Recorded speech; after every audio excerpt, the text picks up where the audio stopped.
గారితో నేను ఇంటర్వ్యూ చేయాలి అంటే లైఫ్లో హ్యాపీగా ఉండాలంటే మైండ్ సెట్ ఏ విధంగా ఉండాలి, లా ఆఫ్ అట్రాక్షన్ అనేది వర్క్ అవుతుంది, ఒక మనిషి హ్యాపీగా ఉండగలుగుతాడు. ప్రతి సిచ్యువేషన్ నీకు ఒక ఎగ్జామ్.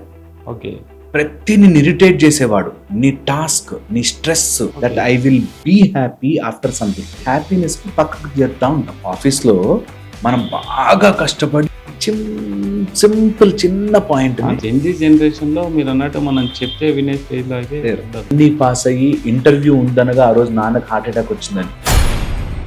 ఇప్పుడు మ్యారేజ్ చేసుకుని 1 year కూడా కాలేదు. ఓకే, ఇది చాలా ఇంపార్టెంట్. ఓకే, చాలా ఇంపార్టెంట్. లైఫ్ కోచ్ హరీష్ సెనేటి గారికి యాంగ్రీ వచ్చినప్పుడు ఎలా ఫీల్ చేస్తారు? హైదరాబాద్ లో ముఖ్యంగా ట్రాఫిక్ లో ఉన్నప్పుడైతే వాడు చదువుతున్నాడా, వాడు బుర్రకు ఎక్కుతుందా లేదా అన్నది మన చేతుల్లో లేనిది. మన పేరెంట్స్ కూడా అట్లా ఆలోచించారు. అదొకటి పర్సనల్ చాలా ఈ మైండ్ ని హైజాక్ చేయడానికి వాళ్ళు ఎందుకు అట్లా చేశారు?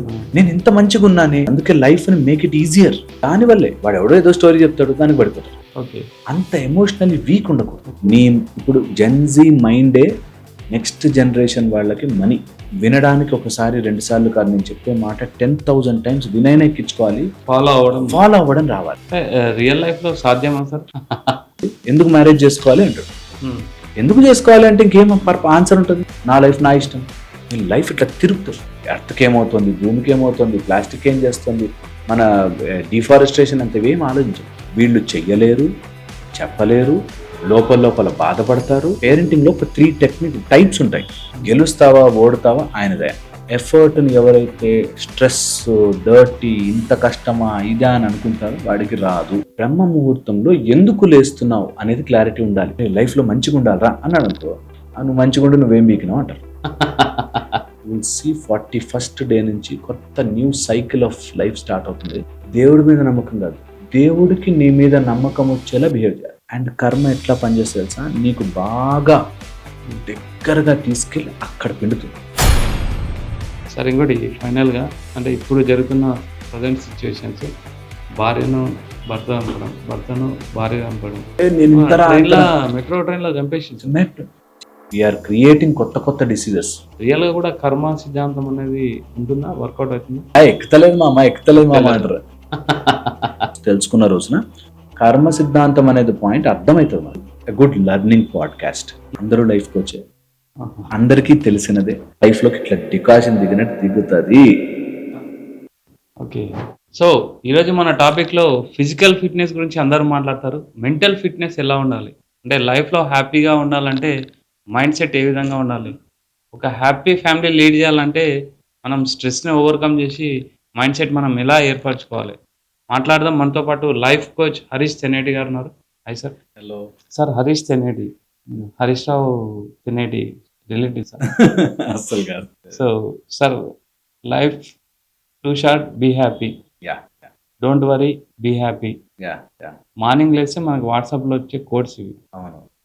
రియల్గా కూడా ప్రజెంట్ ఉన్న సిచ్యువేషన్లో అంటే నేను మార్నింగ్ లేస్తాను, నాకు ఫ్యామిలీ స్ట్రెస్ ఉంటుంది, ఆఫీస్లో టార్గెట్స్ ఉంటాయి, ఈఎంఐస్ ఉంటాయి, మనీ ప్రాబ్లమ్స్ ఉంటాయి, హెల్త్ ప్రాబ్లమ్స్ ఉంటాయి.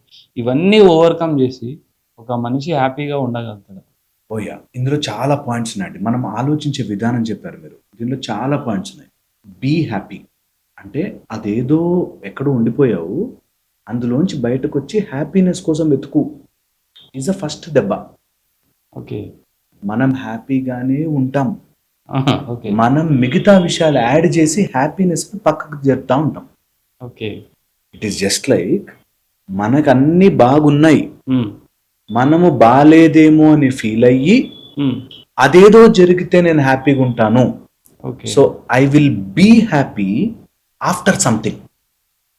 అది హ్యూమన్ లైఫ్ ని నాశనము చేసే ఏకైక మెకానిజం అది. That I will be happy after something. నేను హ్యాపీగా ఉండాలంటే దానికి నాకు ఫైనాన్షియల్ ప్రాబ్లం ఉండకూడదు, హెల్త్ ప్రాబ్లం ఉండకూడదు, అవి జరగకూడదు. మా అక్క నాతో మంచిగా ఉండాలి, నా భార్య నా మాట వినాలి, నా భర్త నేను చెప్పినట్టు వినాలి. అట్లుంటే నేను హ్యాపీగా ఉంటా. Okay, is the solid damage to yourself. మన జీవితాన్ని మనం డ్యామేజ్ చేసుకోవాలంటే ఈ బీ హ్యాపీ చాలా important. You are already happy.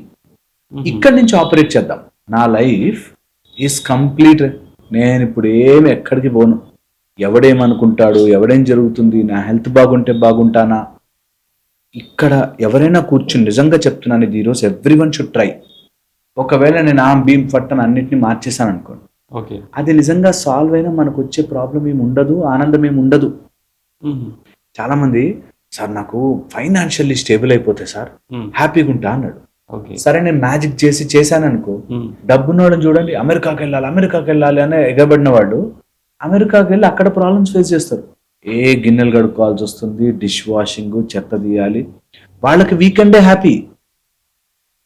So మన ఎంటైర్ వ్యూ ఎలా మారాలి అంటే, నేను ఏది ఉన్నా హ్యాపీగా ఉంటా బాస్, అది జరిగితే హ్యాపీ అని నేను ఎప్పుడైతే యూనివర్స్ని రెస్ట్రిక్ట్ చేశానో అప్పుడు నా నుంచి ఆనందం అనేది పట్టి చింపి బయటపడేస్తుంది. అంటే మీ లైఫ్ కోచ్ కదా, మీ ఉద్దేశంలో హ్యాపీ అంటే ఎలా డిస్క్రైబ్ చేస్తారు? హ్యాపీ అంటే ఏది మన ముందున్నా, ఎనీథింగ్, అది ప్రాబ్లం కావచ్చు, హ్యాపీనెస్ కావచ్చు, ఎనీథింగ్, ఇది వెళ్ళిపోతుంది. ఓకే, ఇంకా ఏది వచ్చినా సరే లైఫ్లో అది కూడా వెళ్ళిపోతుంది. దేనికి ఇలా అంటుకుని ఉండకుండా ఉన్నదాన్ని ఉన్నట్టుగా నిజముగా చూడగలిగితే సంతోషంగా ఉంటాం. ఓకే, ఈ పాయింట్ ఎక్కదు, మళ్ళీ ఒక్కసారి చెప్తా.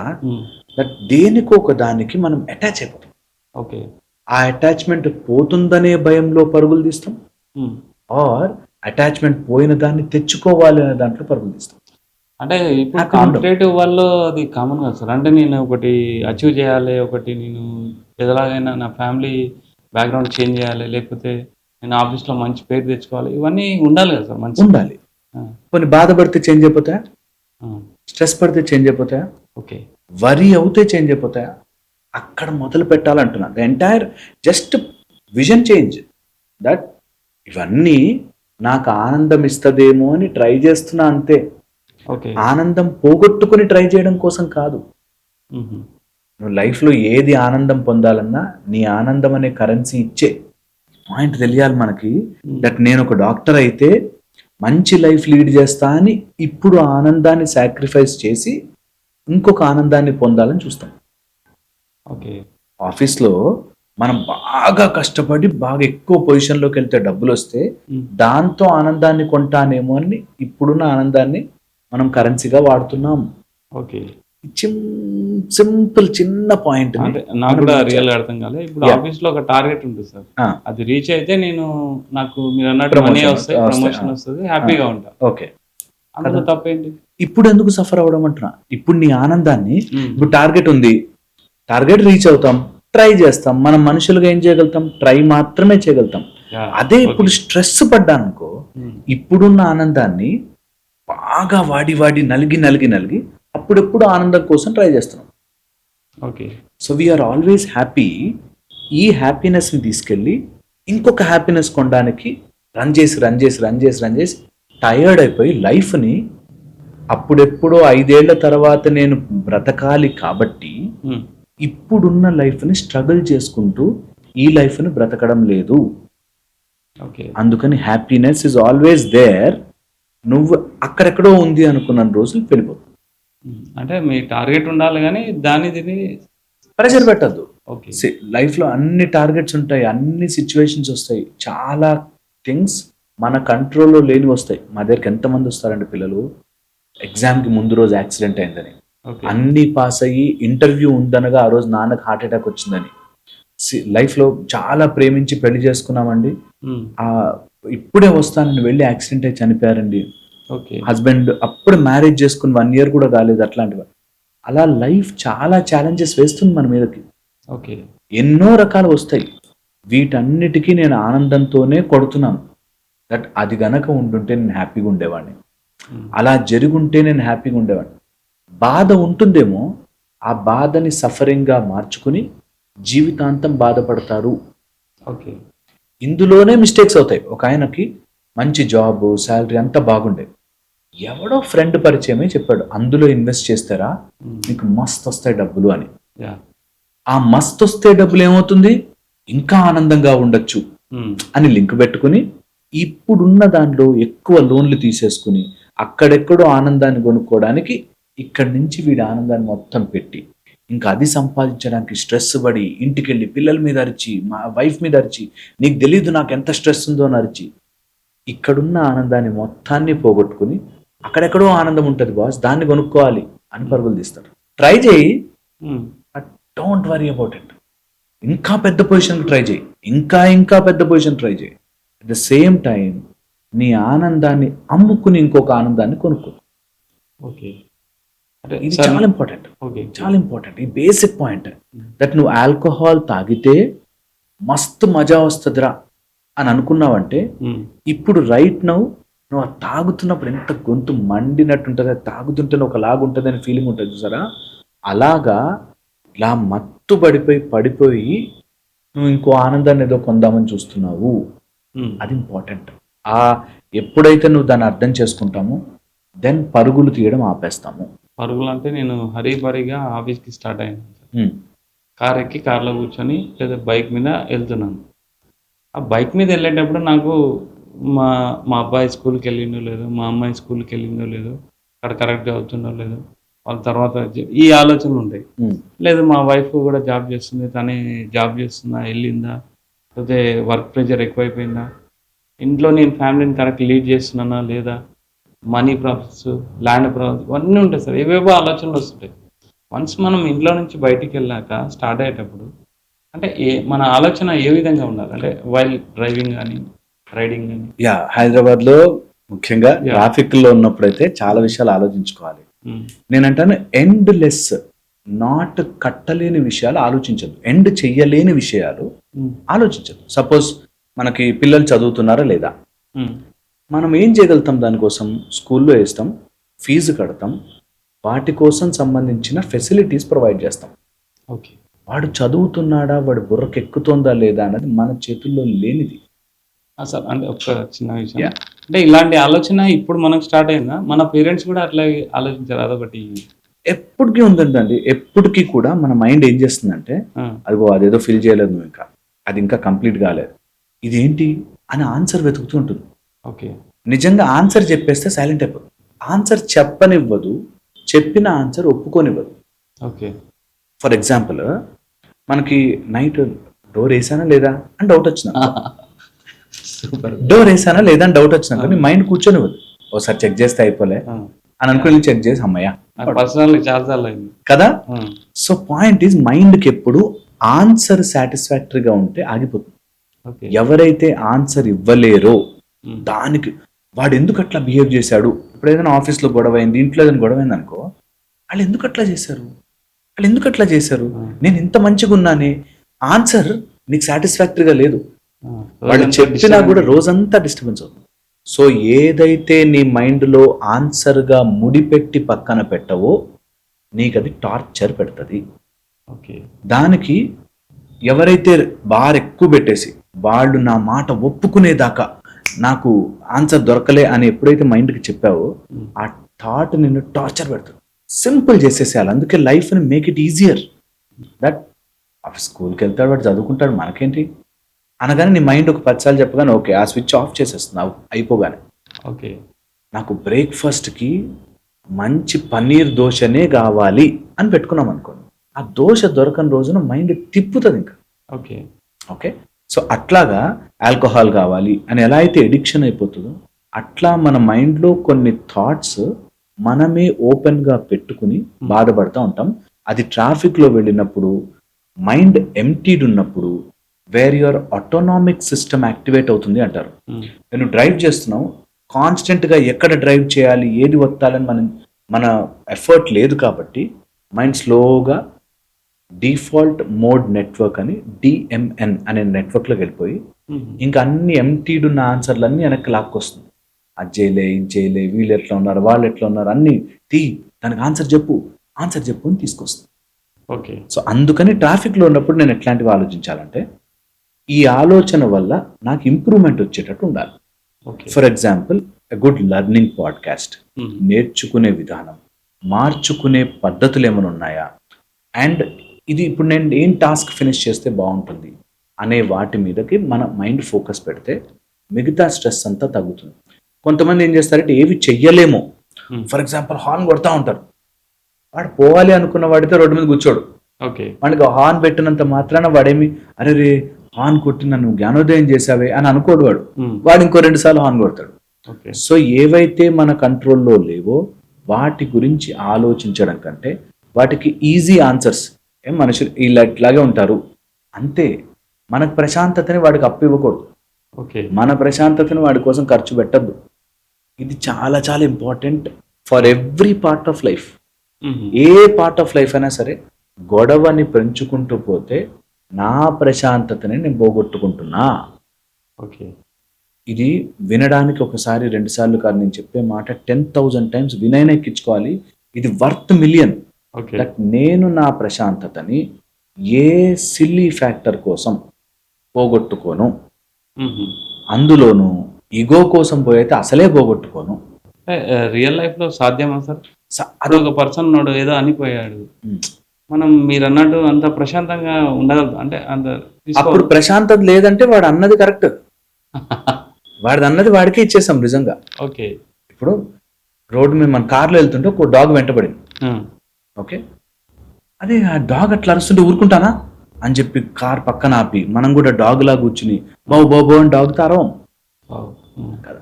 బికాస్ వీ నో దానికి తెలియదు, అరుస్తుంది, సరే వెళ్ళిపోతే వెళ్ళిపోతుంది అనేది ఎంత క్లియరో మనుషులతో మాత్రమే మనం ఎప్పుడు కూడా వి ఆల్వేస్ డూ దిస్. మనుషులు మనుషులకే శత్రువులు అవుతారు. ఓకే. ఇంక ఎవరి మీదైనా మనం జాలి చూపిస్తాం, కానీ మనుషుల మీద ఎందుకో పగ పెంచుకుని బతుకుతూ ఉంటాం. ఆ ego of domination is dangerous. సాధ్యం కాదు, ఇనీషియల్గా సాధ్యం కాకపోవచ్చు, బట్ ఈ ఒక్క ప్రాక్టీస్ ఎక్కడ మ్యాజిక్ స్టార్ట్ అవుతుంది తెలుసా? ఒక్కసారి ఆ ప్రాక్టీస్ స్టార్ట్ చేయగానే మన లైఫ్లోకి అలాంటి వాళ్ళు రావడం చాలా తగ్గిపోతుంది. అంటే ప్రాక్టీస్ అంటే మీరు ఏదైనా సిచ్యువేషన్ ఎదురైనప్పుడు మనం కామ్గా ఉండం. ప్రతి సిచ్యువేషన్ నీకు ఒక ఎగ్జామ్. ఓకే. ప్రతి నిన్ను ఇరిటేట్ చేసేవాడు, నీ టాస్క్, నీ స్ట్రెస్, నిన్ను వరీ చేసే ఏ పాయింట్ అని నీ ఎగ్జామ్. ఆ ఎగ్జామ్లో పాస్ కావాలి. ఈరోజు ఫస్ట్ వచ్చేస్తుంది, అన్ని కట్టుకోవాలి, టార్గెట్లు రీచ్ అవ్వాలి, స్ట్రెస్. ఆ ఎగ్జామ్ పాస్ కావాలి. ఆ మంత్ ఆ టార్గెట్కి స్ట్రెస్ పడకుండా ట్రై చేస్తారా భయ్? I will take a deep breath in, breathe out, list రాసుకుంటా, ఎవరెవరు క్లయింట్స్కి కాల్ చేయాలో చేస్తా, ఎంత ఎఫర్ట్ పెట్టగలనో చేస్తా, నా టాలెంట్ని పెంచుకునేది చేస్తా, నేను మాట్లాడితే ఆ సేల్ అయ్యేటట్టు చేస్తా, దాని మీదకి నా ఫోకస్ షిఫ్ట్ చేస్తా. లేదా దాని పక్కన మీద అరిచి అరే పెన్నులు ఎక్కడ పెట్టారు, అరే ఏం చేస్తున్నావు, పొద్దున్నే బాక్స్, వీటి మీద కంటే నేను నా టైంని క్వాలిటీగా ఎలా మార్చుకోగలను. 1 month ఆ ఎగ్జామ్ పాస్ కండి, మీ లైఫ్ ఇట్లా తిరుగుతుంది. అంటే నా పార్ట్ని నేను కరెక్ట్ చేసాను సార్. వేరే ఒక పార్ట్ ఉంది, ఆ పార్ట్ని వేరే పర్సన్ కరెక్ట్ చేయలేడు. ఓకే. అంటే నేను అనుకున్న పని ఆ పర్సన్ వల్ల అవ్వలేదు. యా, ఎలా డీల్ చేయాలి? అప్పుడు అరిస్తే అయిపోతుందా? వెంటనే అరవగానే అరే రే అని చెప్పి చంపలేసుకోడు కదా. ఎందుకంటే వీఆర్ టచింగ్ దేర్ ఈగో. అవతల వ్యక్తి పార్టిసిపేషన్ ఉండే stress is part of their ego. And వాళ్ళ ఈగోని మనం ఈగోతో కొట్టలేము. అందుకే మేక్ ఎ సిస్టమ్. ఇప్పుడు సపోజ్ ఫర్ ఎగ్జాంపుల్ ఆఫీస్లో అలాంటి వాడు ఎవడో చెప్పిన పని చేయట్లేదు, 1 2 3 తీసేస్తాం. దాన్ని స్ట్రెస్ పడే ఫ్యాక్టర్గా మార్చుకోకూడదు. చాలా మంది వీక్ పీపుల్ ఏం చేస్తారంటే దాన్ని ఉంచుకుని ఆ స్ట్రెస్ని లైఫ్లో అలా భరిస్తూ వెళ్తారు. ఓకే. సో రూల్ పెట్టుకోవాలి. సపోజ్ ఎవరైనా ఫాలో అవ్వట్లేదు, 1 2 3 తర్వాత వాడి మీద కోపం లేదు, పగలేదు, is not capable for that. Simple లైఫ్ని సింపుల్ చేయాలి. మా అబ్బాయికి నీట్లో ర్యాంక్ రావాలి, ఒక అటెంప్ట్ ఇచ్చాం, ఒక లాంగ్ టర్మ్ ఇచ్చాం, రాదు వాడికి, పాపం వాడికి his mind capacity is that much అని పక్కన జరపగలగాలి. ఇవి జరపలేక నీకెందుకు రాదురా, చదువురా, నీకోసం ఎంత చేస్తున్నారా అని అడుస్తా. పేరెంట్స్ ఎలా చెప్తారంటే అసలు నీకోసం ఇంత కష్టపడుతుంటే నీకు బుర్ర లేదా, ఇది లేదా మనకి లేదు, వాడికి ఆ టైంకి రాదు. మా వాడిలో టాలెంట్ ఉందండి కానీ చదవట్లేదు అంటారు. టాలెంట్ ఉండాలి, చదవాలి, పీపుల్ స్కిల్ ఉండాలి, స్ట్రెస్ మేనేజ్ చేయాలి, అన్నీ ఉంటేనే వాడు ఆ ఫీల్డ్లోకి వెళ్తాడు.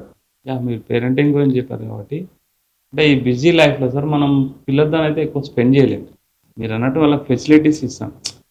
ఇప్పుడున్న బిజీ లైఫ్లో పిల్లలతో అంటే పేరెంటింగ్ ఎలా ఉన్నది సార్ ప్రజెంట్?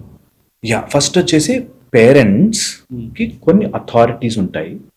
ఆ అథారిటీని నిలబెట్టుకోవాలి as a parent. Don't be, నేను ఎప్పుడు చెప్తుంటాను, don't be a good parent, be a correct parent.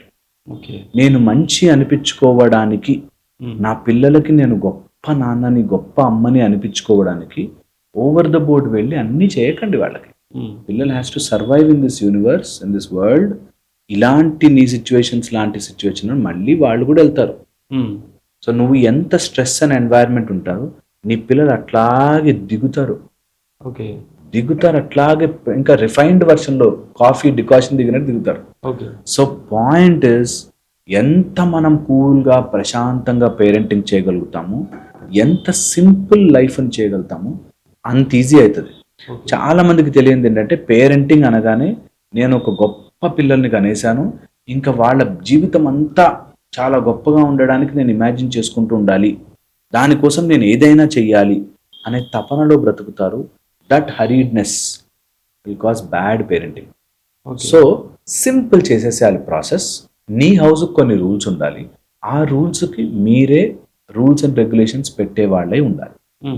పేరెంట్కి అరవడం కానీ, కొట్టడం కానీ, తిట్టడం కానీ వల్ల నిన్ను శత్రువు చేసుకుంటారు, పేరెంట్ని విలన్ చేసుకుంటారు తప్పితే వాళ్ళకేమీ కాదు. పేరెంటింగ్లో ఒక 3 టైప్స్ ఉంటాయి. ఒకటి, ఫుల్ బాగా వాళ్ళ వీక్ అయిపోయి పిల్లలు ఏది అడిగితే అది, పిల్లలు ఏం చెప్తే అది, అమ్మో అమ్మో అమ్మో నా పిల్లలు అడిగారు అనే దాంట్లో ఉంటారు. జస్ట్ ప్రూవ్ నేను గుడ్ పేరెంట్ రా, నేను మంచివాడిని, నీకోసం ఎంత చేస్తున్నానో చూడు అనే ఒక బ్యాచ్ ఆఫ్ పేరెంట్స్, వేర్ పిల్లలని తల నెత్తి మీద పెట్టుకొని చూసుకుంటారు, అదే ప్రెషర్కి కింద కొంగిపోతారు. ఓకే. ఇదొక బ్యాచ్. సెకండ్ బ్యాచ్ ఉంటారు రూడ్, నార్సిస్టిక్, డర్టీ పేరెంట్స్. కొడతారు, ఇష్టం వచ్చినట్టు మాట్లాడతారు, వాళ్ళ సెల్ఫ్ ఎస్టీమ్ని డౌన్ చేసేటట్టు, నీకేమొస్తుంది రా, వాడిని చూసి నేర్చుకో, వాడు ఎట్లున్నాడు చూడు, నువ్వెట్లున్నావు చూడు. ఈ type narcissistic type, which is dirty. అది అసలు ఎప్పటికీ ఫాలో అవ్వకూడదు. థర్డ్ పేరెంటింగ్ ఉంది, వీళ్ళు చెయ్యలేరు, చెప్పలేరు, లోపల బాధపడతారు, బాధపడి ఇంకా ఆ సఫరింగ్లో వీళ్ళు వీక్ అయిపోతూ ఉంటారు, ఆ పిల్లల్ని అట్లా వీక్ అవడం చూస్తుంటారు. ఓకే. మనము సజెస్ట్ చేసేది ఫోర్త్ టైప్, వేర్ ఏమేమి చెయ్యగలం, what are in our way, అవి నేను ఎంతవరకు చేయగలను, పేరెంట్గా వాళ్ళకి ఏమేమి ప్రొవైడ్ చేయగలను, ఓవర్ వెళ్ళిపోయి ఎక్స్ట్రా వెళ్ళిపోయే అవసరం లేదు, ప్రొవైడ్ చేయగలను. లైఫ్ స్కిల్స్ నేర్పిస్తున్నామా లేదా, అడవిలో పడేసిన బతకగలుగుతున్నాడా లేదా, చదువులో ఎంత బెస్ట్ ఎంత వర్స్ట్ కాదు, ఏ సిచ్యువేషన్ వస్తే వాడు ఎమోషనల్ ఎట్లా డీల్ చేస్తున్నాడు, అవి ఎమోషనల్ స్కిల్ నేర్పించాలి, పీపుల్ స్కిల్ నేర్పించాలి. ఈ 2 వచ్చిన వాడు బతుకుతాడు. ఎమోషనల్ అన్నిటికీ, ఆఫీస్లో అన్నారు అని ఏడ్చేసేవాళ్ళు, లేకపోతే స్కూల్లో ఆడేవాడు తిట్టిండు అని ఏడ్చేసేవాళ్ళు, లేకపోతే టీచర్ చెప్తుంటే ఫోకస్ లేకుండా అటు ఇటు ఉండేవాడు. అది కరెక్ట్ చేయాలి. క్లాస్లో మెల్ల ఈ రోజు కాకపోతే రేపు వస్తుంది నీకు సబ్జెక్ట్, బట్ టీచర్ చెప్తుంది అంటే ఇంపార్టెన్స్ ఆఫ్ స్కూల్ తెలియాలి, ఫాలో అవ్వడం రావాలి, ఆ ఇన్స్ట్రక్షన్ చేయడం నేర్పించాలి. దానికే కొంచెం చిన్న యోగా కానీ మెడిటేషన్ కానీ చిన్నగా వాళ్ళ లైఫ్లోకి ఇంక్లూడ్ చేయాలి. రైట్ టైంకి రైట్ డెసిషన్. నాన్న లైఫ్లోకి సో మెనీ థింగ్స్ వస్తాయి, నిజమేంటి కరెక్ట్ ఏంటి ఆ మార్గంలో పో, గెలుస్తావా ఓడుతావా ఆయనదే. మనం we are always in a good direction. Okay. అప్పుడు ఏ ప్రాబ్లం రాకుండా పెరుగుతారు పిల్లలు. పీపుల్ ఉంటారు, మనము భేద సమావేశాన్ని నేర్పిస్తాం. రకరకాల మనుషులు మన చుట్టూ డిఫరెంట్ మైండ్ సెట్స్తో తిరుగుతుంటారు, వాళ్ళతో నువ్వు ఎమోషనల్లీ కనెక్ట్ అయిపోయిన రోజు నిరుక్కుపోతారు. చాలా మంది అమ్మాయిలు ఇప్పుడు ఈ లవ్లో వాటిల్లో వెళ్ళిపోయి ఉంటుంది చూసారా, అది clearly because of emotional attachment, over entanglement అంటాం. దానివల్లే వాడు ఎవడో ఏదో స్టోరీ చెప్తాడు దానికి పడిపోతారు. ఓకే. అంత ఎమోషనల్లీ వీక్ ఉండకూడదు, చాలా చాలా important. Third very very important, ఈ అబ్జర్వేషన్ దాంట్లో పీపుల్ని చూసిన దాంట్లో ఉన్నప్పుడు ఆల్వేస్ రిమెంబర్, నేను ఎందుకు ఇక్కడ ఉంటున్నా, నా పర్పస్ ఏంటి. నేను కాలేజ్కి వెళ్ళి బండి మీద బయట తిరుగుతున్నానంటే, అరే I defeated my purpose, enjoy చేయాలి, బట్ కాలేజ్కి ఎందుకు వస్తున్నా, చదువుకోవడం కదా, ఏం నేర్చుకున్నా ఈరోజు అనే ఒక మైండ్ సెట్ మాత్రం నేర్పిస్తూ ఉండాలి. మిగతా ఎన్ని క్లాసులు పీకినానండి పిల్లలకి, ఎన్ని క్లాసులైనా పీకండి, వాళ్ళు మీ క్లాసులకి 101 ఎక్స్ట్రా క్లాస్ చెప్తారు. ఓకే. అరే లైఫ్లో మంచిగా ఉండాలరా అన్నాడు అనుకో, నువ్వు మంచిగా ఉండి నువ్వేం పీకినావు అంటారు. నిజమేది కదా. ఇలాగా లాజికల్గా పిల్లల్ని మీరు కొట్టలేరు. లాజికల్గా పిల్లలకి let them grow their own mind.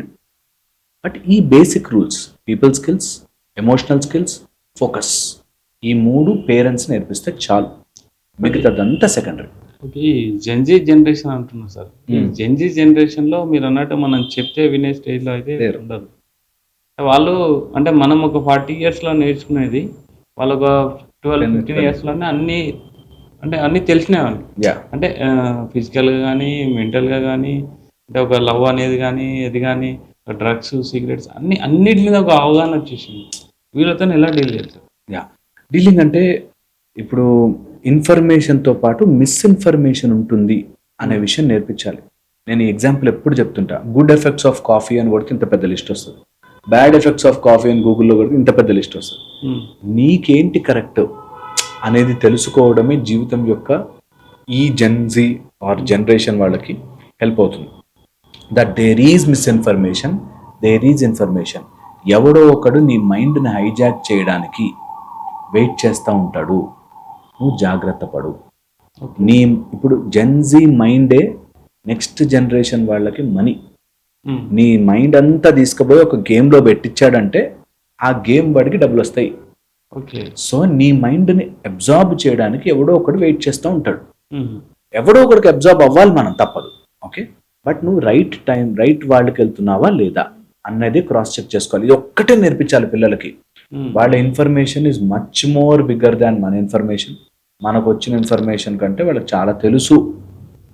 అందుకనే ఆ విచక్షణ to select what side I'm going అనేది మాత్రమే నేర్పించాలి పిల్లలకి. మిగతావి 100 చెప్పండి, వాళ్ళు వినరు. విన్నా వాళ్ళకి ఫ్రెండ్ ఒక్క మాటతో లేపేస్తారు. ఓకే ఓకే, కష్టపడాలరా, మంచిగా ఉండాలిరా, జాబ్ తెచ్చుకోవాలరా అన్నాడు అనుకో, కష్టపడ్డాక నేను 60 ఏళ్ళకి ఏం సుఖపడతా అంటాడు. ఒకటే మాట, ఇంకా అయిపోయింది. జెన్‌జీ అదే సార్. 60 ఏళ్ళకి నేను సుఖపడి ఏం చేస్తా అంటాడు. ట్రూ, దాన్ని కొట్టలేం. We can't beat that. అందుకే లాజికల్గా ఏదో చెప్పడం ఈజ్ నాట్ రైట్. పిల్లల్ని మీరు లాజికల్గా డీల్ చేస్తే వాడు ఒక్కటే క్వశ్చన్ అడిగాడంటే మనం కుప్పకూలిపోతాం. ఓకే, ఈ రోజుల్లో మనం చూస్తున్నామండి. ఎందుకు మ్యారేజ్ చేసుకోవాలి అంటాడు. ఎందుకు చేసుకోవాలి అంటే ఇంకేం ఆన్సర్ ఉంటుంది. ఎందుకు చేసుకోవాలి, నేను ఎందుకు కనాలి పిల్లల్ని. ఇలాగా లాజికల్ గా చాలా మంది అండి సార్ ఈ క్వశ్చన్ చాలా మంది ఉన్నారు. ఎందుకు నాకు వస్తారండి చాలా మంది అట్లా. ఎందుకు చేసుకోవాలి, నేను ఎందుకు పిల్లల్ని కన్నా, ఇంతమంది ఉంది పాపులేషన్, నేను ఎందుకు కనాలి పిల్లల్ని. ఎందుకు కనాలి అనేది లాజికల్ గా నువ్వు ఆన్సర్ చేయలేవు.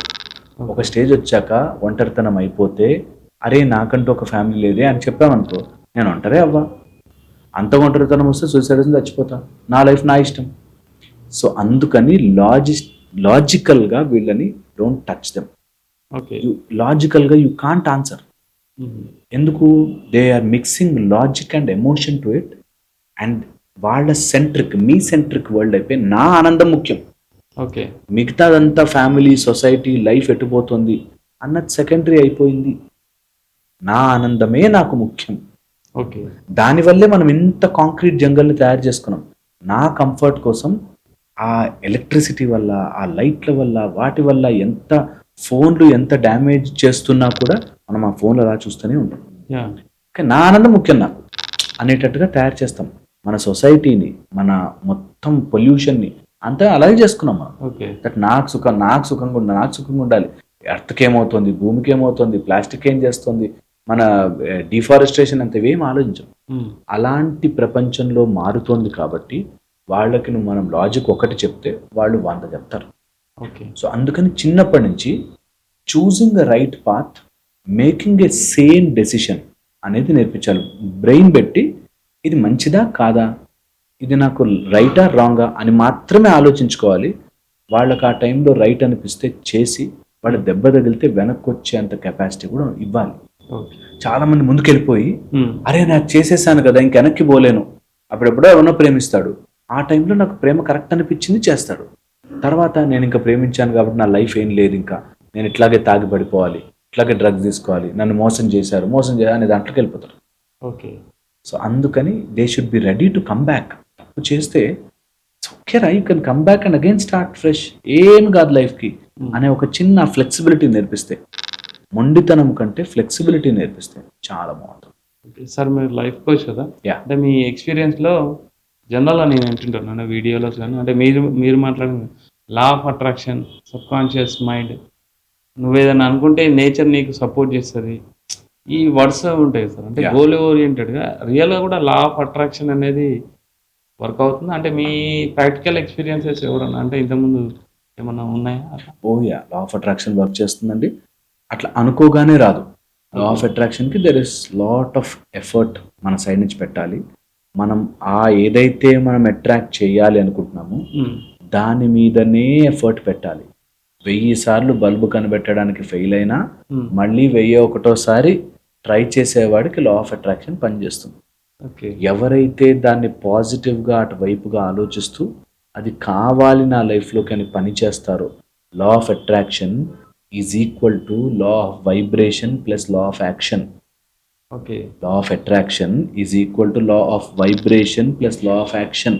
హుహు. మనము ఎటువైపు అయితే ప్రయాణము చేస్తామో నీ మైండ్ లోపల ఏదైతే అట్రాక్ట్ చేయాలనుకుంటావో దాని సైడ్కి యాక్షన్ ఉండాలి.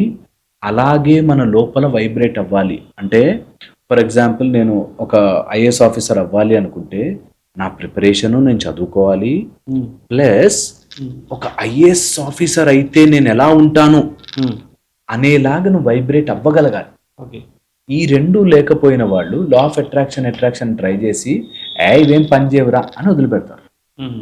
This is law of attraction that what you are attracting దానికి తగ్గట్టుగా నువ్వు వైబ్రేట్ అవ్వాలి. లోపల నుంచి ఆ ఫీల్ అది అది వస్తే మనకి ఇప్పుడు కాదండి ఎప్పుడో చెప్పాడు శ్రీకృష్ణ పరమాత్ముడు చెప్పాడు. ధ్యాయతో విషయాన్ పుంసః సంగాష్టేషు విజాయతే.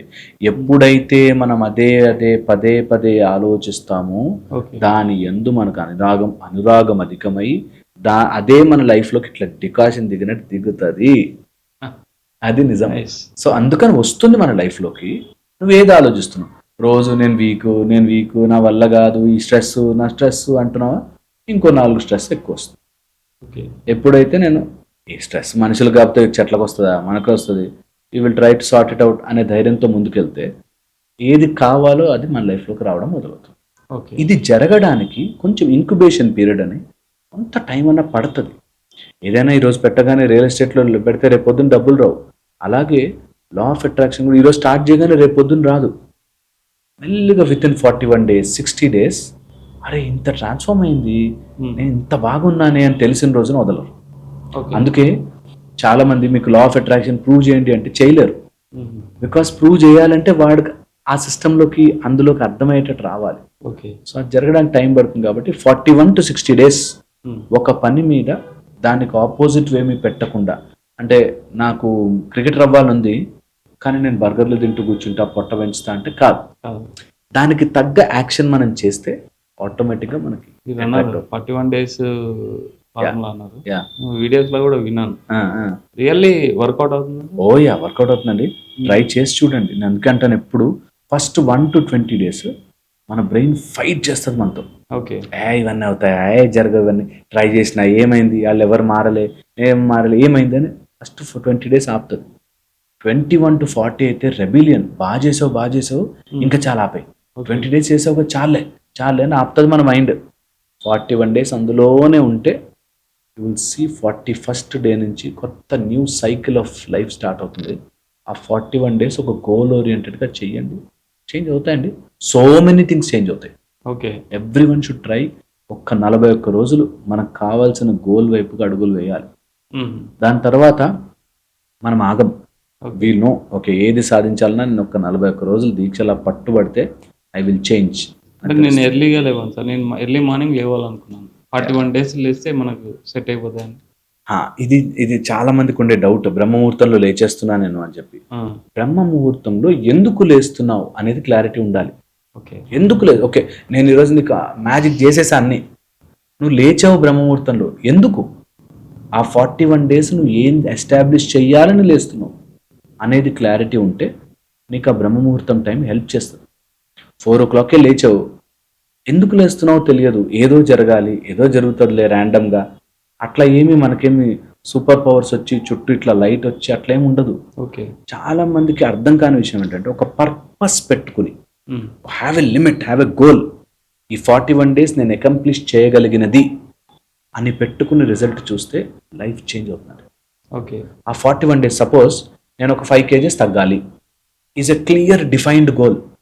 5 కేజెస్ నేను వెయిట్ లాస్ అవ్వాలి అని పెట్టుకుని ఈ 41 డేస్ 4కి లేచి ఆ వెయిట్ లాస్ అవ్వడానికి నేను ఏం చేస్తున్నా, ఎక్సర్సైజ్ చేస్తా, 20 చెప్పున 1000 సిటప్స్ చేస్తా, పుషప్స్ చేస్తా, పుల్అప్స్ చేస్తా, వాట్ ఎవర్ అది ఎలా ప్లాన్ చేసుకుంటాను అలా చేస్తాను అని పెట్టుకుంటే విత్ ఇన్ 41 days 5 kg తగ్గుతాం. ఓకే. సో టార్గెట్ క్లియర్గా లేకపోతే నువ్వు బ్రహ్మ ముహూర్తంలో లేచినా అర్ధరాత్రి లేచినా pointless. So have a target క్లియర్గా, గోల్ క్లియర్ పెట్టుకుని దానికి వర్క్ చేయండి. అప్పుడు మనకు మార్నింగ్ లేవడం హెల్ప్ అవుతుంది, ఈజీ అవుతుంది. ఓకే. ఇంతకుముందు మీరు చెప్పేటప్పుడు గోల్ రీచ్ అవ్వాల్సినప్పుడు వస్తుంది అది ఖచ్చితంగా. అంటే జనరల్‌గా నేను సోషల్ మీడియాలో వినడం, అంటే మీలాంటి లైఫ్ కోచ్‌లు చెప్పడం. అంటే దేవుడు గాని నీకు లైఫ్ అంటే నేచర్ గాని నీకు ఏదైనా ఇచ్చే ముందు నిన్ను బాగా ప్రిపేర్ చేస్తది. అదే స్ట్రగుల్ అనేసి చిన్న వర్డ్ అంటుంటారు. అది ఎంతవరకు? అంతే కదా, నిజం కదా. నీకు ఇప్పుడు నాకు చాలామంది అంటుంటారు నాకు దేవుడి మీద నమ్మకం లేదు సార్ అంటారు. దేవుడి మీద నమ్మకం కాదు, దేవుడికి నీ మీద నమ్మకం వచ్చేలా బిహేవ్ చేయాలి. ఓకే. దేవుడికి అందరు వస్తారు లైన్లో, నిన్ను ఎందుకే చూస్ చేసుకుని నీకు వరాలు ఇవ్వాలి, అక్కడ మొదలు పెట్టాలి. ఓకే. దేవుడి మీద నమ్మకము, యూనివర్స్ మీద నమ్మకం లేదు, నా లైఫ్ ఇట్లా, యూనివర్స్కి నీ మీద నమ్మకం కలగాలి. అప్పుడే నీ లైఫ్లోకి వస్తుంది సక్సెస్. ఆ గోల్ అలా నీకు ఇలా అట్రాక్ట్ ఎప్పుడవుతుంది తెలుసా, మనకి మెడికల్ కాలేజ్లో సీట్ రావాలంటే ఆ ఏదైతే సిస్టమ్ ఉందో అది నమ్మాలి, డాక్టర్ అవుతాడని ఆ మార్పులు చూసి కదా. అలాగే దేవుడు మనకి ఏదైనా వరాలు ఇవ్వాలంటే దేవుడికి మన మీద నమ్మకం రావాలంటే దిస్ ఫెలో వీడికి ఇవ్వకపోతే అసలు దేవుడుగా నా పొజిషనే వేస్ట్ అని దేవుడికి అనిపించాలి. అట్లా వర్క్ చేయాలి. కానీ దేవుడు ఇస్తాడు నాకు లక్ ఇవ్వకపోతే దేవుడు లేనట్టు, లక్ ఇస్తే దేవుడు ఉన్నట్టు, ఏటీఎం మెషిన్లో పిన్ను కొడితే డబ్బులు వచ్చినట్టు, అట్లా దేవుడు వరాలు ఏమవసరం, దేవుడు నువ్వు కాకపోతే ఇంకోడు, అలా కాదు. అందుకే అంటాను, whenever you are having ఆ గోల్ కానీ ఆ లక్ష్యం కానీ పెట్టుకుంటే అట్లా నీకు ఆ test whatever you are going through దాన్ని ఫేస్ చేయాలి విత్ ఆనందం. నాకు అది వస్తుంది, ఆ గోల్ రీచ్ అవుతాను అనే దాంట్లోనే నువ్వు ఆ ఎఫర్ట్ అంతా పడుతుంది. ఎఫర్ట్ని ఎవరైతే స్ట్రెస్, డర్టీ, ఇంత కష్టమా ఇదా అని అనుకుంటారో వాడికి రాదు. ఓకే, ఇది compulsory. This is what we should get train. చాలామంది మా దగ్గరికి మెడికల్ స్టూడెంట్స్ వీళ్ళు వచ్చినప్పుడు, మెడికల్ స్టూడెంట్ అవ్వాలంటే నలిపేయాలి, నువ్వు ఎంత చదవాలో నిన్నట్లా ముందే ప్రిపేర్ చేసి ఆ గ్రూప్లోకి వేస్తారు. ఓకే. అప్పుడే నువ్వు అక్కడ నైట్ డ్యూటీ లేసినా, రేపు పొద్దున నీ మైండ్ డిస్టర్బ్డ్గా ఉన్నా, ఇంట్లో ఏదైనా గొడవైనా, ఇక్కడ పేషెంట్ వస్తే నువ్వు తప్పు ట్రీట్మెంట్ చేయలేవు. అంటే ఇంట్లో ప్రాబ్లమ్స్ ఉన్నాయి కదండి, ఆ స్ట్రెస్లో ఏదో చేసేసా అని చెప్పలేము. You have stresses so many. అయినా ఇక్కడ ట్రీట్మెంట్ కోసం ఉన్నప్పుడు నీ మైండ్ ఇక్కడికే ఉండాలి. అంటే యూ త్రూ అవుట్ నువ్వు స్ట్రెస్లో నేర్చుకుంటావు. స్ట్రెస్ఫుల్ ఎన్వైర్న్మెంట్లో ఇన్ని ఎగ్జామ్స్ రాస్తారు, ఇంటర్నల్స్, ఎక్స్టర్నల్స్, ప్రాక్టికల్స్, పేషెంట్స్ మీద ట్రీట్మెంట్స్ అన్ని చేస్తే ఒకదానికి రెడీ అవుతావు. ఓకే. మనం ఆఫ్టర్ ఆల్ అంతా అవైలబుల్ ఉన్న మన పుస్తకాల్లో చదివి చేసేదే ఏంటైతే, తెలియని గోల్కి రావాలి అంటే భగవంతుడు యూనివర్స్ మన మీద ఆ ఆన్సర్ ఇవ్వాలి అంటే ఎంత ఎఫర్ట్ పెట్టాలి. ఆ ఎఫర్ట్ పెడితే భగవంతుడు టెస్ట్ చేస్తాడు కదా ఖచ్చితంగా. అలా తీసుకోగలిగితే it will be a more positive event. లేకపోతే స్ట్రెస్, టెన్షను, నా వల్ల అవ్వట్లేదు, అందరు ఇట్లా ఉంటారా, ఇది ఈజీనా, ఈ టైప్ ఉంటుంది. ఇంకోటి సార్, ఇప్పుడు అంటే మీరు అనే దాంట్లో యాంగ్జైటీ అని ఉంటుంది.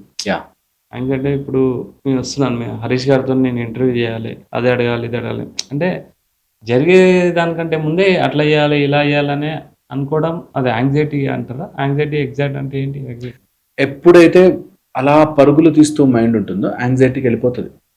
విచ్ డజంట్ ఎగ్జిస్ట్ నౌ అనే దాంతో యాంగ్జైటీ. ఇప్పుడు లేని దాని గురించే ఎప్పుడు యాంగ్జైటీ. ఏమన్నా ఆర్గనైజ్డ్గా రాసుకోవచ్చు. ఆర్గనైజ్డ్గా లేని, ఇప్పుడు మీరు నన్ను ఏవో క్వశ్చన్లు అడగాలనుకోండి, ఒక పేపర్ పెన్ తీసుకుని ఇవి అడుగుదాం అని ఎండ్ చేస్తే అయిపోయాయి.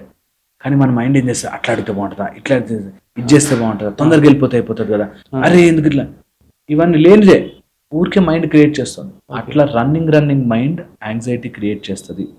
యాంగ్జైటీ ఎప్పుడూ కూడా which doesn't exist in the now anxiety ఉంటుంది. దాని గురించే ఇంటర్వ్యూ ఉంది, ఆ క్వశ్చన్స్ అడిగితే ఇట్లా చెప్పాలి, అట్లా చెప్పాలి, అలా చెప్పాలి అని ఒక పేపర్ పెన్ తీసుకుని రాసుకోవాలి.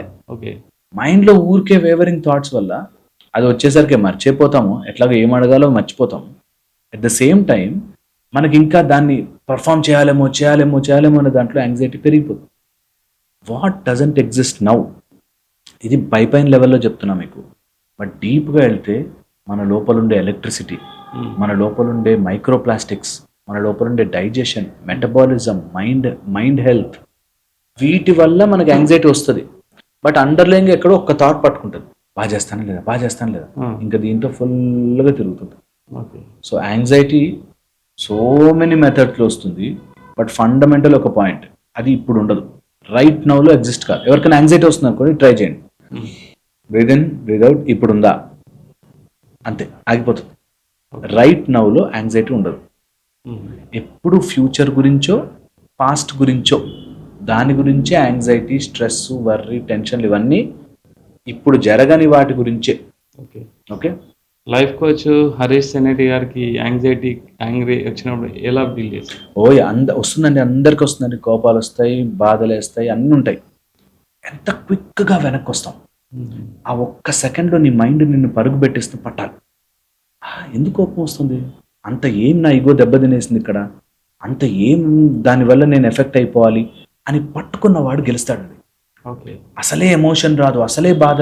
శ్రీరామచంద్రుడు అంతటి సైతం చింతాశోక ప్రశమనం ఆ శోకంలోకి వెళ్ళాడంటారు. సో గుణాభిరాముడు శ్రీరాముడు, ఆయనకు కూడా ఒక్కొక్కసారి కోపం వచ్చి సముద్రాన్ని లేపేదాన్ని బాణం తీశాడు.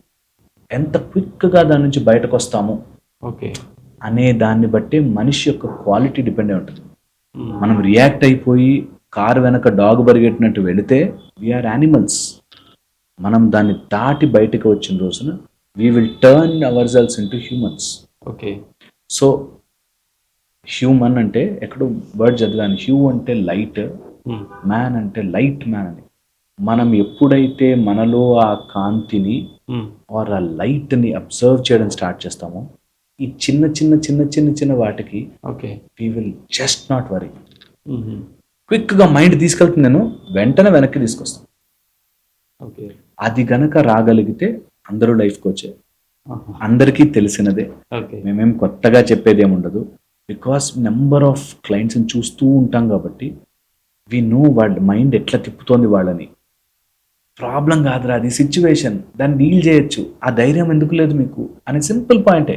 అండ్ మా జాబ్ ఈజియెస్ట్, సలహాలు ఇవ్వడం, ఫాలో అవ్వడమే కష్టం అని మైండ్ సెట్ వస్తారు. నేను వాళ్ళకి బ్రేక్ చేస్తా చిన్న చిన్నగా.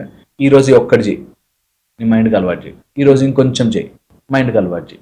దీన్ని మేము ఎల్లోస్టాటిక్ లోడ్ అంటాం. నీ మైండ్కి ఏదైనా అలవాటు చేయొచ్చు, మెల్లగా ఎక్కించాలి దాన్ని, మెల్లగా ఎక్కించాలి. ఎక్కిస్తే ఎంత లోడ్ అనేది తీసుకోగలదు. ఎట్లయితే ఆల్కహాల్ ఎక్కిస్తారో, ఫస్ట్ ఒక్కదానికి కిక్ వస్తే తర్వాత 10 బాటిల్ తాగినా కిక్ రాదంట. ఎక్కుతలేదు మామ అంటారు. అలాగే మన బాడీకి ఏదైనా అలవాటు చేయొచ్చు. ఫస్ట్లో ఒక్కదానికి స్ట్రెస్ అయిపోతాం, తర్వాత 10 అయినా నాకు అలవాటు అయిపోయినట్టు. ఓ చోటు చూసాను, ఎక్కడో హోటల్ దగ్గర, ఆయన ఇట్లా ఆయిల్లోంచి ఇట్లా తీసి ఇట్లా వేస్తూనే ఉన్నాడు పూరీలు. ఓకే, ఎట్లా అంటే అలవాటు అయిపోయింది సార్ అన్నాడు. అలవాటు చేసుకుంటే ఏదైనా చేయొచ్చు. దాన్ని మెల్లగా అలవాటు చేయాలి. ఒకే రోజు చేస్తే ఇరిగిపోతాం, అసలే చేయకపోతే అట్లా అణిగిపోతాం. మెల్లమెల్లగా ఏ స్ట్రెస్ అయినా అలవాటు చేస్తే అది హ్యాపీ అయిపోతుంది. ఓకే, ఇది ప్రాక్టీస్ చేయగలగాలి. సార్, అంటే మీ వీడియోస్ నేను చాలా కర్మ సిద్ధాంతం గురించి చెప్తారు.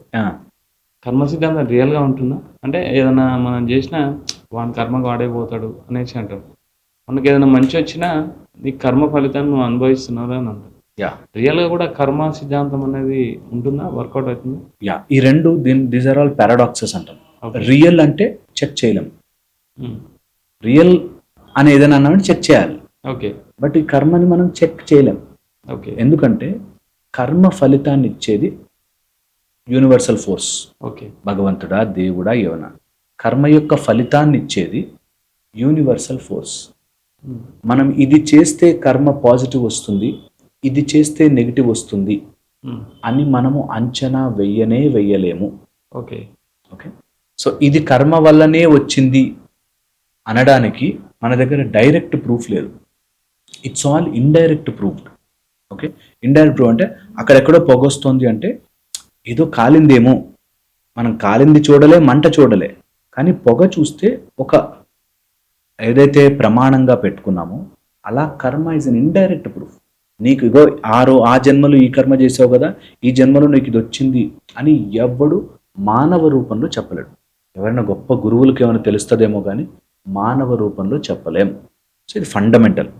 సెకండ్ వచ్చేసి మనం ఏది చేసినా తిరిగి తిరిగి మనకు వచ్చి తీరుతుంది. ఓకే. ఇది ఫండమెంటల్. ఎలాగా? మనస్సుతో చేసినది మనస్సుతోనూ, మాటలతో చేసినది మాటలతోనూ, చేతలతో చేసింది చేతలతోనూ మిక్స్ అయ్యి మన దగ్గరకు వస్తుంది. బూమరాంగ్లో మనం ఏది విసిరితే అది తిరిగితే, నువ్వు ఈరోజు నీ కింద వర్కర్ని అరిచి తిడుతున్నావా, నీ పైన ఎవడో ఒకడు నేను అరిచి తిట్టే వస్తుంది. అది ఈ జన్మలోనా నెక్స్ట్ జన్మలోనా అనేది ఆయన ప్లాన్ ప్రకారం ఆ స్క్రిప్ట్ అట్లా కదిలి వస్తుంది. ఓకే. అండ్ కర్మ ఎట్లా పనిచేస్తుంది తెలుసా? నీకు బాగా దగ్గరగా తీసుకెళ్ళి అక్కడ పిండుతుంది.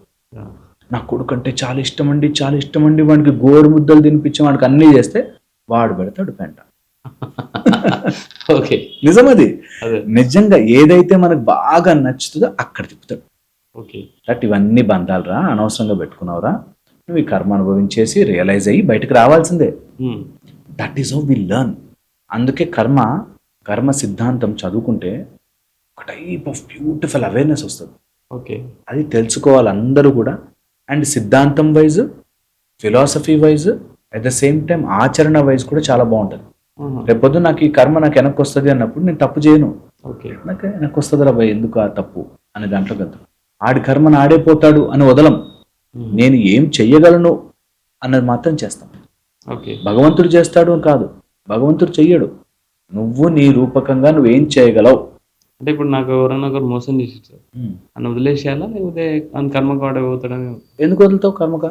ఏమేం ప్రయత్నాలు చేయాలో చేయాలి. వాడి మీద కేసు పెట్టచ్చా, డబ్బులు రావడానికి అడగచ్చా, పంచాయతీ పెట్టుకోవచ్చా, ఫోన్లు చేయొచ్చా, మన ప్రయత్నం మనం చేయాలి. ఓకే. దేవుడే చూసుకుంటాడు అది అని వదలకూడదు. అట్ ద సేమ్ టైం వాడు అట్లా చేసినందుకు మనం బాధపడిపోయి, ఎందుకంటే నువ్వు ఇంకా కర్మ ప్రాసెస్ నమ్మలే. ఓకే. వాడు చేశాడు తప్పు, వాడు దానికి అనుభవిస్తాడు. అట్ ద సేమ్ టైం నా కర్మ ఏంటి, right know what I should do, అది కూడా నేను చెయ్యాలి. కర్మని తప్పించుకోలేవు అసలు. కర్మ మీద మాత్రమే నీకు అధికారం ఉంది. ఆ కర్మ ఇప్పుడు రైట్ నో నువ్వేం చేయగలవో చెయ్యాలి. పిరికితనంతో ఉండి పారిపోతే దేవుడే చూసుకుంటాడు, నీకు పాపం అట్లా ఉండదు. ఆ విషయం మీద వాడికి పాపం ఇవ్వాలో వద్దో నువ్వు దేవుడికి డిసైడ్ చేసి చెప్పలేవు. ఓకే. నన్ను మోసం చేశాడు, దేవుడు పాపం ఇచ్చేయి అని చెప్పలేవు. ఓకే. అట్లాగా దేవుడు ఏం చేయాలో అది అతను చేస్తాడు, మనం ఏం చేయాలో మనం చేయాలి. ఈ రెండింటి డిఫరెన్స్ తెలుసుకున్న రోజున కర్మ సిద్ధాంతం అనేది పాయింట్ అర్థమవుతుంది మనకి. ఓకే. సరే, ఇంకోటి ఫైనల్గా, అంటే ఇప్పుడు జరుగుతున్న ప్రజెంట్ సిచ్యువేషన్స్, భార్యను భర్త చంపడం, భర్తను భార్య చంపడం, తర్వాత పెళ్లి కాకముందే లవర్తో కలిపి మొన్న రీసెంట్గా అయింది ఇన్సిడెంట్, చంపేయడం, చిన్న పిల్లలు కూడా అంటే లవ్ చేస్తలేడని లవర్ని చంపేయడం, పెద్ద పొలిటీషియన్ సంబంధించిన వాళ్ళు కూడా ల్యాండ్ కోసం డిఫరెంట్ పీపుల్ని చంపేయడం, ఇవన్నీ అంటే వాళ్ళకు ఆలోచన లేదని కాదు, అందరూ చదువుకున్న వాళ్ళు, లాయర్లు, డాక్టర్లు, ఇంజనీర్లు, పెద్ద ఇంట్లో నుంచి వచ్చిన వాళ్ళు. ఎందుకు సార్ అంటే ఈ విధంగా బిహేవ్ చేయడానికి మెయిన్ కారణం అంటే సింపుల్గా పని అయిపోగొడితే మనం అందరం సెట్ అయిపోతాం అనే ఒక ధోరణి ఏంటి? అంతే, చాలా విషయాలు ఫ్యాక్టర్స్ ఉన్నాయండి ఇందులో. ఫస్ట్ వచ్చేసి తొందర ఆనందం, ఇది ఇలా చేసేస్తే క్విక్గా నేను సెటిల్ అయిపోవచ్చు, క్విక్గా వచ్చేస్తాయని ఒకటి, నేను అనుకున్నది చేసేయాలి అనే ఒక దాంట్లో. దెన్ మిస్యూజ్ ఆఫ్ పవర్, వాళ్ళకున్న కెపాసిటీని మిస్యూజ్ చేయడం. ఓకే. అండ్ ఆశ, మనిషికి అత్యాశ అయిపోయి ఎట్లాగొట్లా నాకు వచ్చేస్తుంది అలాంటి ఆశ. అండ్ కొంతమంది అయితే ఎమోషనల్ డిస్రెగ్యులేషన్ వల్ల వాళ్ళకి అంటే బ్యాట్ కోసం 8 years బాబు 6 years అమ్మని చంపేసి లిటరల్లీ ఎమోషనల్ కంట్రోల్ లేక. ఓకే. ఎమోషనల్ డిస్రెగ్యులేషన్ ఈ ఫోన్స్ వల్ల, ఎలక్ట్రిసిటీ వల్ల, నిద్ర లేకపోవడం వల్ల, ఈ ఏదైతే టెక్నాలజికల్ బొంబార్డ్మెంట్ ఉందో వాటి వల్ల నాకు నచ్చింది నేను చేస్తా, నాకు కావాల్సింది నాకు కావాలంతే, ఇందులోకి వెళ్ళిపోతున్నారు. చాలామంది అయిపోతున్నారు ఇట్లా. మీరు చూడండి, రోడ్ మీద చిన్నగా ఇట్లా తగిలించినా కూడా వాడు దిగి అక్కడ పెద్ద యుద్ధం చేయాలి. వాడు నేను మెట్రో ట్రైన్ లో చంపేసి చింట్లాట. అరే దానికి ఏమైతుంది? అంత ప్లేస్ ఇవ్వలేదని చంపేసి. పాయింట్ ఇస్, అంత ఎమోషన్స్ కంట్రోల్లో లేకుండా ఒక యానిమల్ లైఫ్ని బ్రతుకుతున్నాం. మనిషికి మనిషే శత్రువుగా మారి ఒక యానిమలిస్టిక్ లైఫ్ బ్రతకడానికి గల కారణం. అండ్ దానికి అన్ని రీజన్స్ ఉన్నాయి. మనము క్రైమ్ ఫోన్లే చూపిస్తున్నాం, ఫోన్లలోనే క్రైము, సినిమాల్లో అంతా క్రైము, అడల్టరేషను, అన్ని రకాలుగాను మనం తయారు చేశాం. కాబట్టి అలాంటి నెక్స్ట్ సొసైటీయే తయారవుతుంది. ఏ సినిమా అయినా కూడా క్రైమ్ లేకుండా, ఇంకా ఎక్స్పోజింగ్ లేకుండా, లేకపోతే ఇంకోటి ఏది లేకుండా సినిమా ఎల్లదురా బై స్టేజ్ మీదకి అనే స్టేజ్లోకి వెళ్ళిపోయాం. ఓకే. అది ఈజీ మార్గం అనే దాంట్లోకి వెళ్ళిపోయాం. దాంతోనే ప్రాబ్లం వస్తుంది. సో ఇప్పుడు అలాంటి బొంబార్డ్మెంట్లో ఉంటే నెక్స్ట్ జనరేషన్ పిల్లలు మంచిగా ఉందాం, శాంతంగా ఉందాం, అడు గొడవ అయితే ఏముందులే అనేది ఉండదు. బికాస్ నాకు అప్పటికప్పుడు రిజల్ట్ రావాలి, నాకు అక్కడికక్కడ అయిపోవాలి, తేల్చుకోవాలి, నా గురించి ఇట్లా అంటావా అనే ఈగో ఇష్యూస్తో కాన్స్టెంట్గా ఇట్లాంటివి ఇంకా చూస్తామండి. ఫ్యూచర్ ఇంకా చూడబోతున్నాం. మీరు ఇప్పుడు వచ్చే ప్రాబ్లమ్స్ పేర్లు వింటేనే మనకి ఎక్కడి నుంచి తెచ్చుకున్నాం రా బాబు, ఇలాంటి పేర్లతో ఉన్న రోగాలు కూడా ఉంటాయా అనేటట్టుగా తయారైపోతుంది. వీఆర్ క్రియేటింగ్ కొత్త కొత్త డిసీజెస్. హ్యుమానిటీకి ఏ జంతువు వాటి కొత్త రోగాలు తెచ్చుకోకుండా మనుషులకు కొత్త మానసిక రోగాలు తెచ్చుకుంటున్నాం. తయారు చేసుకుని మరి కొత్తగా తయారు చేసుకుని ఎమోషనల్ డిస్రెగ్యులేషన్స్, ఆవేశం వచ్చేస్తుంది, అగ్రెషన్ వచ్చేస్తుంది, నార్సిస్టిక్ పర్సనాలిటీ డిజార్డర్స్, బైపోలార్స్, ఇవి పెంచుకుంటూ పోతున్నాం. దానివల్ల వాడు తప్పే తెలుసు. నేను ఒక కేసు సినారీ చూశానండి, వాడు బయటకు వచ్చి ఫేస్బుక్లో వాటిలో కొటేషన్లేమో అందరితో బాగుండాలి, లేడీస్ అంటే దేవుళ్ళు అని పెట్టి చిన్న పిల్లల్ని రేప్ చేస్తున్నాడు. సో పాయింట్ ఇస్, బయటకి కొటేషన్లు చెప్పడానికి వాళ్ళకి తెలిసినప్పటికీ వాళ్ళకి ఇంటర్నల్గా they don't have a control. Okay. ఆ కంట్రోల్ రావాలంటే మళ్ళీ మన ఎడ్యుకేషన్ రీవ్యాంప్ చేసుకోవాలి, మళ్ళీ మన కొత్త లైఫ్ స్టార్ట్ చేయాలి, ప్రశాంతతని నేర్పించాలి. ప్రశాంతత ఈజ్ మోర్ ఇంపార్టెంట్ అనేది నేర్పించాలి. మెడిటేషన్, యోగ సాధన, స్లోగా మన లైఫ్ని మనం మళ్ళీ తెచ్చుకోకపోతే చుట్టూ టెక్నాలజీ ఉంటుంది, ఒంటరి వాడు అయిపోతాడు. ఓకే, నిజం. Thank you sir, thank you very much. Thank you అండి. సో ఇది వాళ్ళ పాడ్కాస్ట్. కీప్ వాచింగ్ పల్లవి పాడ్కాస్ట్.